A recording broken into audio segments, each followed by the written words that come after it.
Okay. Happy holidays, y'all.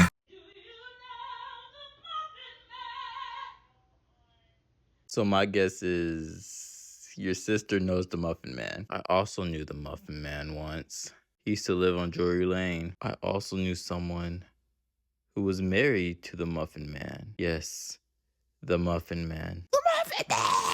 This was going to be a much jollier video with me being in spirit nowadays. And I still got some like holiday-centric videos coming. Don't worry about that. But I got some good news and I got some bad news. Good news is we're almost to 200 subscribers. Yes, that's right. That's right. We're almost to 200 subscribers, which means it's almost time for me to start phase 2 of the channel. Starting with this video, I'm bringing intros back. As y'all probably saw the intro of this video, I'm bringing my intros back, but I'm not going to do the outros anymore. That's the good news. That's great news. But if you like this video, go ahead, like, comment, and hit that sub button. Get us to the goal. Share it with your friends. Let's go. We're out here. And question of the day, what do you want for Christmas? So let me know in the comments. Now to the more depressing news. Netflix announced today that they will be acquiring Warner Brothers Studios. This year seemed to have been looking up for Warner Brothers. I've been definitely giving them their flowers, with me being like one of their biggest haters. I've been giving them their flowers lately. They've been putting out some pretty decent films with Sinners, the Minecraft movie,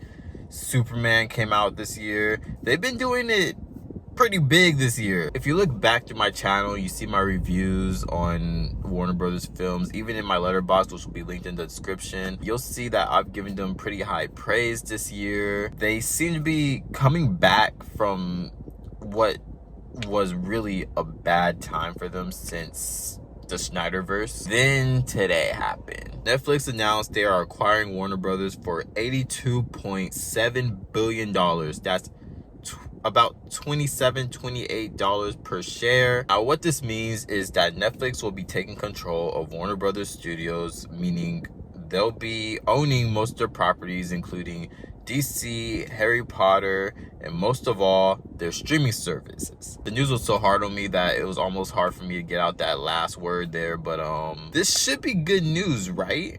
Like, this sounds like it would be great for Netflix and Warner Brothers to explore future opportunities. But that's all wrong. Here's what that actually means for Warner Brothers and Netflix moving forward. Now, as I said before, this means Netflix will be maintaining most of Warner Brothers' current operations, including movies, television, and most importantly, their streaming services. Their co-CEO, Ted Sarandos, I'm butchering the name here, says that this will be great for Hollywood and filmmaking moving forward, and that this will create a better future for Warner Brothers. Now, I'm going to sound like a broken record here, but we all know that this is for money, right? Like, most film acquisitions have been in the past few years. Now, also, if you look back through my videos, you'll see I have some strong feelings about corporate suits in the movie world. I tend to call them out by name, as I just did Teddy Boy here. I tend to go back to read like the hidden messages in their words, but it all just comes down to how can we put more money in our pockets. Now, we all know Warner Brothers has been on a downward slope as of recently. Not even their amazing 2025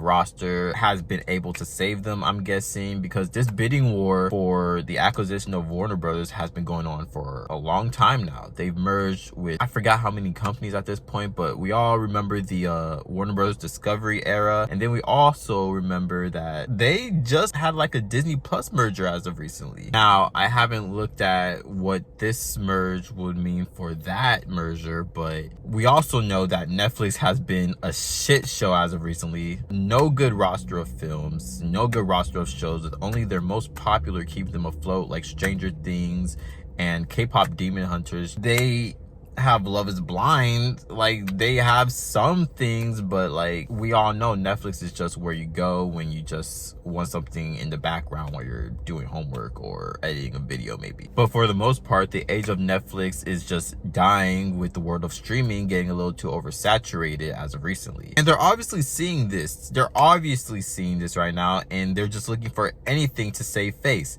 They saw Warner Brothers and they were like, oh, Batman? Superman? Harry Potter? Okay. This is how we're going to save ourselves. This is how we're going to get back on top. They're really taking the Disney route here, just trying to become a monopoly. Because as of now, we all should know that the only way to save a dying production company is to acquire more companies, like Disney with Fox and Universal with Blumhouse. And remember when I said true intentions in hidden messages? I can't say message. What the fuck? True intentions in hidden messages. Fuck. Well, Teddy says that this will create a better Netflix for the long run, setting up success for decades to come. In other words, they basically looked at the numbers. They said, Christmas is coming. We're all broke as fuck. We can't afford to provide our families with good shit.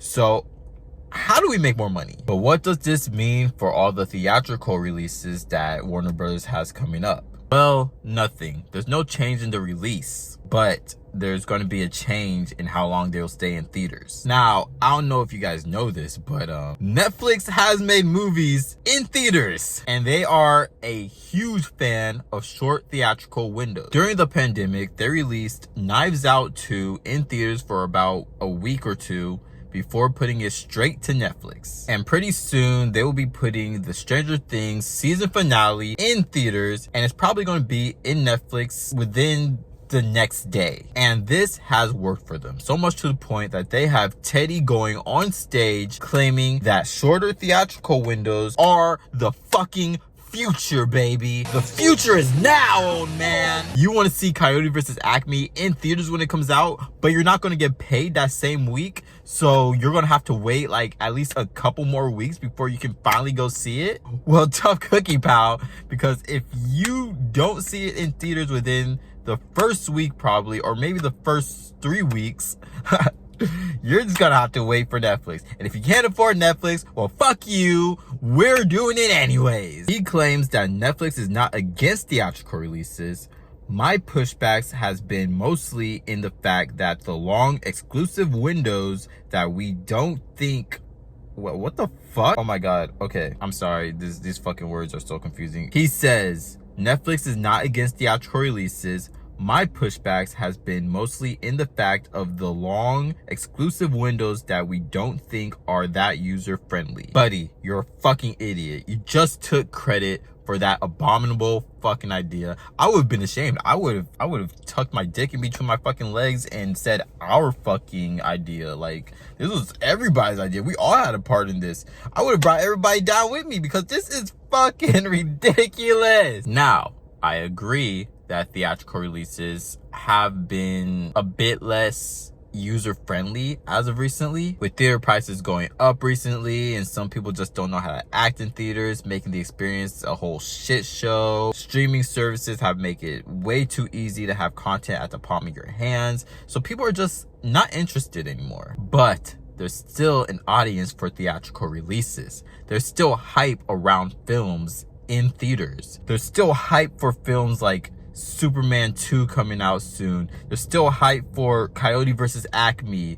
There's still people that want to go see these movies on the big screen. And if you take that experience away from them and trade it for your fucking shitty student project of a streaming service, then you're just bringing the fucking hype down. You're just bringing everybody down to your fucking dumbass, broke ass level. But yeah, that's basically my thoughts on the merger. Fuck Netflix, fuck Ted, and fuck your overpriced memberships. It's basically all for money, and I can't wait for more updates so I can fucking shit all over it. Merry Christmas, happy Honda days. Leave in the comments, what do you want for Christmas, and what do you think about the Netflix merger? And with that being said, yeah, I'll see y'all in the next video.